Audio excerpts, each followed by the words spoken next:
हाल ही में India justice नाम की एक रिपोर्ट आई है। इसके मुताबिक भारत की जेलों में 77% कैदी ऐसे हैं जो अंडर ट्रायल हैं, यानी जिनका मुकदमा चल रहा है, और केवल 22% कैदियों को सजा मिली है, यानी वे कन्विक्टेड इनमेट्स हैं। ये दुर्भाग्यपूर्ण स्थिति है कि भारत जैसे देश जहां लगभग 150 करोड़ लोग रहते हैं, वहां 22% ही कन्विक्टेड लोग हैं, बाकी 77% अंडर ट्रायल हैं। हमारे देश की जेलों में हमारे यहाँ 134 सेंट्रल जेल हैं, जिनमें करीबन 400 जिला जेल हैं और उससे थोड़ा कम या ज्यादा सब डिविजनल जेल हैं। फिर स्पेशल जेल हैं और महिलाओं की जेल अलग है। ऐसे में जेल में कैदियों के सहूलियत के लिए एक सामाजिक संस्था जिसका नाम कैदी सुधार वेलफेयर फाउंडेशन है, इस संस्था के अध्यक्ष अशोक राव से हमारी टीम ने बात की और साथ ही संस्था के एक और सदस्य विनोद खेमजी प्रजापति, जिन्हें महाराष्ट्र सरकार द्वारा समाज भूषण पुरस्कार भी मिला हुआ है, उनसे भी हमने इस संस्था के बारे में बात की। आज मुंबई में एक ऐसी शख्सियत के बारे से भेंट करने आया हूँ जो एक सोशल वर्क में इस तरह के काम करते हैं जो कि हर एक तबके में देखा जा सकता है कि चाहे वो गरीबी हो, चाहे वो वृद्ध आश्रम का हो, चाहे कोई भी एक तबका हो, लेकिन एक तबका ऐसा भी है जो कैदियों के बारे में सोचता है, जो कैदियों का ध्यान रखता है।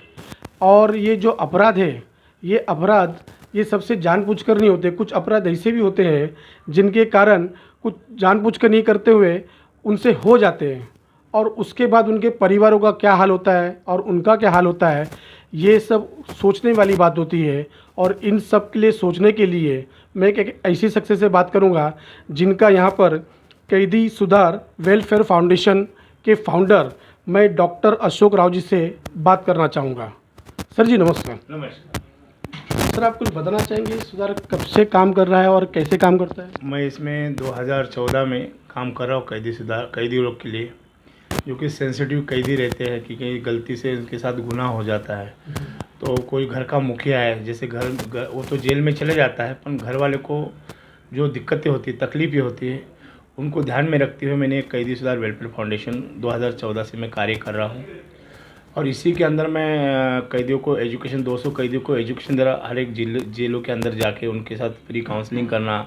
मेरे साथ इस्कॉन टाइप है और भागवत गीता तकरीबन 1 लाख भागवत गीता मानता हूँ कि भाई जो उनको काउंसलिंग हो जाए। अपराध छोड़ो जीवन जोड़ो मेरा ये मूल मंत्र है कि कैदी सुधार वेलफेयर फाउंडेशन में यही कि अपराध छोड़ो जीवन जोड़ो। एक आदमी मजबूरी से जेल में गया तो वो बाहर आए, ये मेरा प्रयास रहता है कि किस तरह से बाहर वो आएगा और उसका कैसा काउंसलिंग हो जाए। तो पूरा प्रत्येक ज़िले में हम लोग जाते हैं, काउंसलिंग करते हैं, भागवत गीता धार्मिक किताबें देते हैं, उनको हेल्प लगती किसी कैदियों को जो हमको लगता है कि भाई उनको अपने को रिलीज़ करना ज़रूरी है, क्योंकि उनके किसी की बेटी की शादी है तो वो हम लोग हेल्प करते हैं। किसी को रिलीज़ कराना है तो हम लोग हमारे वकील हमारे तरफ से हम लोग छोड़ते हैं।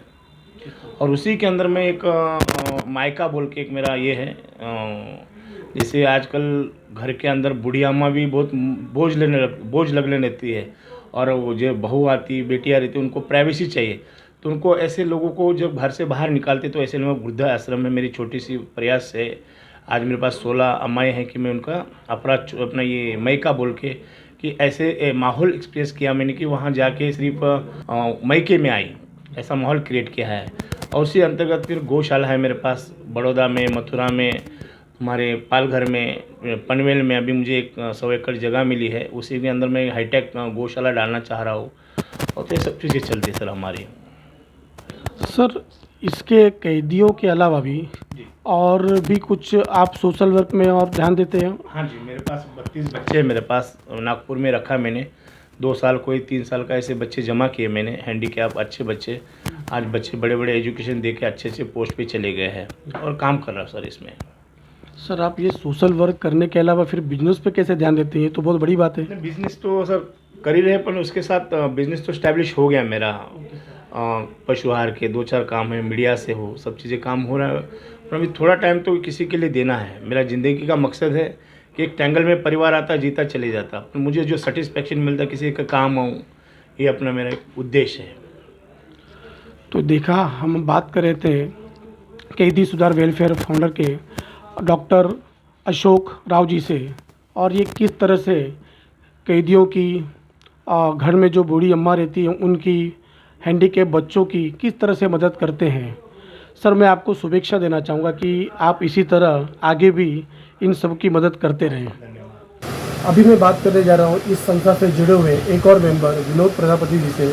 इस संस्था के द्वारा डॉक्टर अशोक राव कैदी लोगों को, उनके परिवार के सदस्यों को बीमारी या स्कूल एडमिशन या किसी भी फाइनेंशियल हेल्प के लिए लोन का एक अच्छा कंसेप्ट उन्होंने रखा है, और उस लोन को पेड अप जेल में उनकी कैदी की पगार से होती है।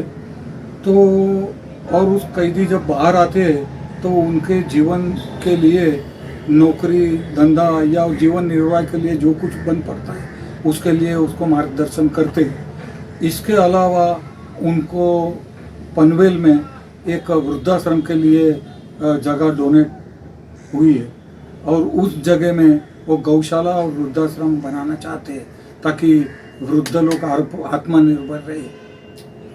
सर, धन्यवाद, आपने अपना कीमती समय दिया और सब विस्तार बताया कि आपकी संस्था लोगों के लिए कैसे काम करती है।